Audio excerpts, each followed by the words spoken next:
Applewood is a free platformer that came out a few years ago, although I only discovered it recently. The story begins with an old legend of the very first apple, which grew on top of a tall mountain. This apple created whole other harvests of fruit and was worshipped because of this, until one day someone tried to steal it. They didn't get away with the theft, but because of this, the whole grove was sealed away, and eventually the grove and the apple were forgotten about, to the point where people wondered if this story was even real in the first place. The adventure begins in the present day in a nearby forest called Applewood, where you play as an imp named Ringo. This game could be summed up as a sort of puzzle platformer. There are enemies and some boss fights, but it's not a super fast-paced type of game. Instead, most of the gameplay revolves around carrying and throwing objects, putting objects on switches or throwing them at targets to open doors, throwing objects at enemies to stun or distract them, and the boss fights are basically like mini puzzle arenas by themselves, where the challenge is to figure out how and when to hit them with the throwable items you have. Alongside puzzles is the platforming, where you have to be aware of Ringo's stamina meter. Jumping, wall jumping, and hovering all consume stamina, and you don't want to run out or else you'll be helpless for a couple seconds until it recharges. As you can tell from the descriptions, Ringo is the kind of character that doesn't really have any sort of special powers, and so he uses what he can to navigate the world. That's an important thing to remember when it comes to the story, and oh man, the story. Despite the lore-rich tag on Steam, I admit I wasn't expecting this game to have much of a story, as I feel like a lot of the free platformers out there tend to be short, level-based experiences.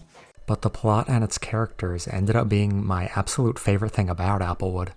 I'm being careful to avoid spoilers here, but I can tell you that the game's plot picks up more as it goes on, and it goes to some places where I would not have guessed it would go. It's a message that was obviously really important to the dev, and I think it was made with a lot of heart behind it. The story might hit especially hard if you're going through some bad times at the moment, and all this, to me at least, is I think why I appreciated the game so much, and why it stands out in the genre. It's got cute characters and some funny dialogue and moments, but the deeper meaning behind it is why I'm going to be able to remember Applewood moving forwards. In terms of length and difficulty, my first playthrough took about 5 hours with most items collected, then an extra hour and a half to get 100%. It isn't too hard of a game, but it does do a good job at increasing the difficulty as it goes on, and some of the later parts, especially a certain boss, might take a few tries. Overall, the whole thing is really well paced, and hell, it has more content than some of the paid platformers out there. Pixel art is common in the genre, but Applewood has got some nice animations, and is just colorful and charming overall, and the soundtrack is pretty great.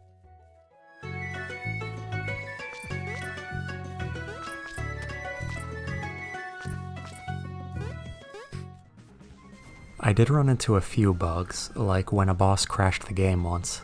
There was another time where I accidentally skipped a cutscene by using fast travel.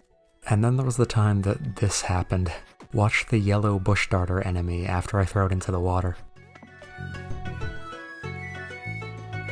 Yeah, I don't know.